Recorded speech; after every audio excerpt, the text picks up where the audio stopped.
Keeper is an essential Double Fine adventure with its weird, unique, and wholesome nature. The Odyssey of the Lonely Lighthouse felt like playing through the greatest and most underappreciated work from the singular Dr Suess, which doesn't get more wholesome, weird, and unique than that. In Keeper, you become a walking lighthouse that embarks on a journey with no reasoning, no words, and nothing to guide you. With only a mountain in sight, you embark on your journey full of ups and downs that is anything but predictable. Keeper harkens back to simpler times when games had the freedom to be weird and didn't need to be a live service, have DLC, or be part of an existing IP. Keeper has a gorgeous painterly aesthetic, a captivating score, interesting gameplay that evolves, and although it doesn't demand much from the player, it offers plenty in return. Before jumping into the video, I just want to take a quick second to say thank you. I understand that life is busy and that time is valuable. I appreciate you being here, and I hope that you enjoy the rest of the video. Keeper is a minimalist atmospheric adventure full of symbolism where you are quickly thrust into the role of a lighthouse that suddenly has the power to walk when Twig, a prehistoric looking seabird, lands on your head after escaping a precarious situation. This is the beginning of your unlikely companionship and where your journey starts. Playing through Keeper felt like an adaptation through the most underappreciated Dr. Suess book, Oh, the Places You'll Go, due to the oddly beautiful Suess aesthetic the world of Keeper has, but also because of the underlying narrative. Oh, the Places You'll Go was the final book that Dr. Suess wrote and was published just a year before he passed away. A book with such a powerful message that it could only have been written after experiencing life and all that it has to offer. Unlike the rest of his immaculate catalog, this book offers a thoughtful and timeless view about life that is applicable to anyone at any age. There were many parallels between this book and the experience of Keeper right down to the very end, which are nearly indistinguishable, but I don't think any material was borrowed. Instead, I think it's more representative of both being very powerful stories. The complete experience of Keeper can be summed up in two short passages from the book that highlight the ups and downs of the journey. Congratulations, today is your day, you're off to great places, you're off and away. I'm sorry to say so, but sadly it's true that bang-ups and hang-ups can happen to you. Keeper is extremely unique, not only because it's the first game where you play as a lighthouse, which feels like a concept from the PlayStation 2 era, but because it feels slightly different from the average atmospheric adventure that is typically told from a 2D perspective and with darker tones. Although the job of a lighthouse keeper is filled with routine and monotony,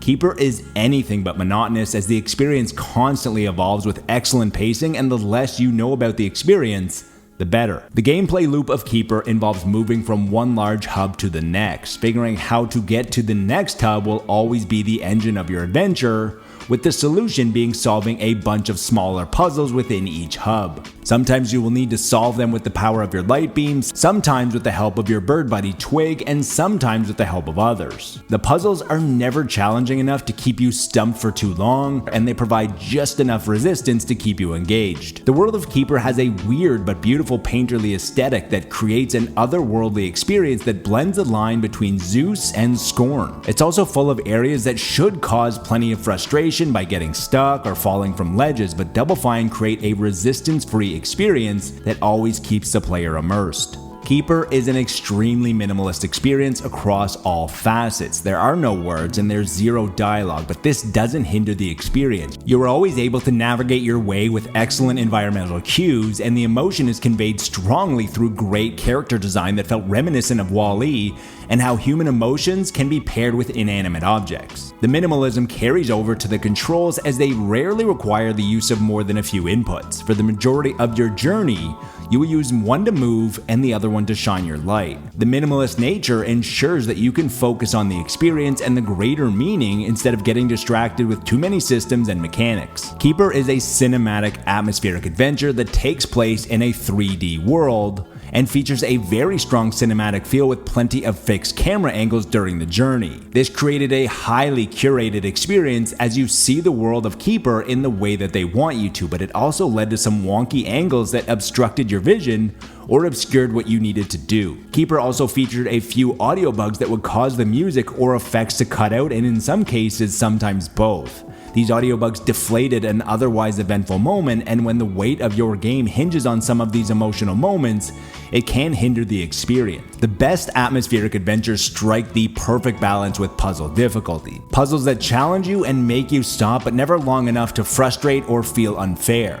The puzzles in Keeper never became repetitive as they creatively moved from one idea to the next, but they also didn't pose too much of a challenge to the player as they merely felt like minor roadblocks. Finding the optimal level of difficulty likely would have led to a higher feeling of gratification and a stronger impact overall. The acquisition of Double Fine by Microsoft in 2019 didn't make sense from a business perspective. A studio that had only a few major releases on their portfolio with critical acclaim, but with a pattern of underperforming commercially. After finishing Keeper, it still doesn't make sense financially for Microsoft, as it's unlikely to drive Game Pass subscribers or achieve breakthrough sales. However, Keeper is another Double Fine gem full of weirdness and heart that proves that great experiences can't be created using spreadsheets because it's not a science, it's an art. Environmentalism, terminal illness, mental health, spirituality, existentialism, or merely just the strange tale of a lighthouse coming to life.